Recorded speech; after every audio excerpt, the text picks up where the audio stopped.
New Alvive Color Protect from L'Oreal Paris. Choose the world's #1 from L'Oreal Paris. We're worth it. That's right, Kat. I have no idea how to take purple eyeshadow, pink lip gloss, orange lip gloss and make it look good. I'm petrified of using colors on my eyes in case I look like an 80s glamazon. And that's why we've got the team from Loreal here, Sylvie and SJ, and our beautiful models, Louise and Lindy. And you guys are going to teach us the latest autumn trends when it comes to makeup and fashion blocking on the eyes. And I picked up the purple because it scares me. Yeah. I've tried it at home and I look like I've been beaten up. I've got a blue eye.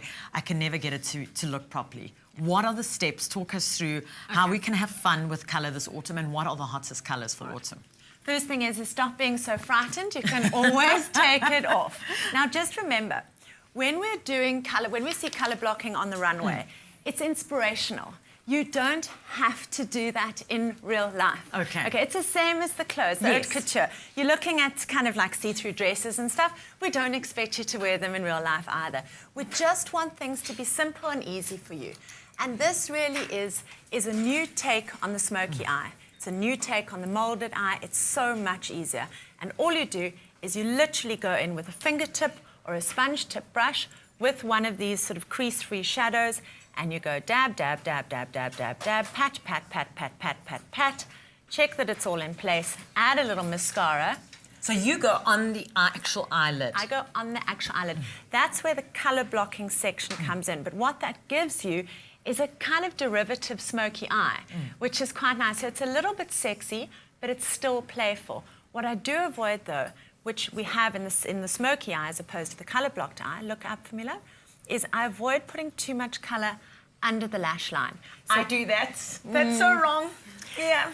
you know what the problem is? That's when one starts to look a little dramatic. Yes. So if you are wearing a very, very, very heavily colour blocked eye with a colour like purple, which is obviously a statement as it is, you want to put a little bit of highlighter or something kind of oystery, or what did you suggested using a kind of pale creamy pink? A beige colour. A beige colour would work nicely as well. Yeah, just to pop under the eye, just to open it up, just to keep it very fresh. And then, of course, you're not allowed any other makeup. Essentially, once you've got that, you get a tiny little bit of cheek, a little dab of lip, splash of mascara, and off you go. And it's not difficult, and it's not scary. No, see? it isn't. You see, as easy as that. Now, Issa, just talk us through, because you prepped Lindy's face for us. What did you do? Well, we basically went with the trends of colour blocking, which is by using a very bold colour on the lids and then complementing colours on the cheeks and on the lips. So with her eyes, we went for a very solid purple colour, and then we played a little bit of colour by using orange on the cheeks and a little bit of pinky orange on the lip, because those colours are complementary. So it's all about having fun and using colours that you wouldn't necessarily use on your eyes, and just having fun this winter and making it funky and bright and not being scared and just having fun with makeup. It should be something that you enjoy. And I think she looks youthful, and I think she looks fresh and ready to make winter look poppy and awesome and fun. Make winter look bright, please. Is there age restriction on this? You know what, there is a bit of an age restriction. Honestly, you know, I mean, we're not going to make life too difficult for people. I think that when you start to go to my age, you might want to look into colour. 21? 22, darling. You might want to look into going into some of the more neutral colours. So you can block with a slightly more neutral colour. Unless you're down with it, you know, if you feel great and you look great, why not? But yes. Sylvie, don't you want to walk around here? Yes, and let me tell come me behind about you. Louise's eyelashes. I see you've gone for the spidery look. I like this. Now, my sister's a makeup artist. That's and right, she of always course. criticizes me when I do the spidery look, because she says I'm putting my mascara on wrong.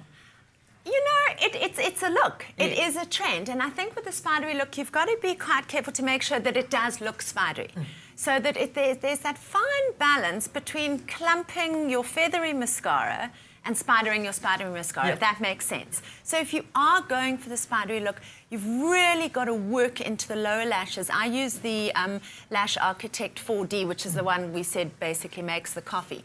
And you can build... The eyelash on eyelash It from is, L'Oreal, yeah, it really is. And you can build and build and build and build. So you can start to see that the look is intentional, as opposed to you've blupsed your mascara onto your feathery lashes. So you've really got to work it. And then obviously keep the rest of the eye quite clean. Again, you don't want to overdo it because that is the focus of your trend here. Now, Sylvie, we get a lot of questions about makeup. People can tweet you at Sylvie Loreal, any makeup-related questions, or at Espresso Show, and Sylvie will answer that for you. SJ, Sylvie, Louise, Linda, thank you so much for joining us, giving us our makeup tips for this autumn from Loreal. We're taking a break, and we'll catch up with you after it. New Alvive Color Protect from L'Oreal Paris. Choose the world's #1 from L'Oreal Paris. We're worth it. Stay with Espresso and SABC3.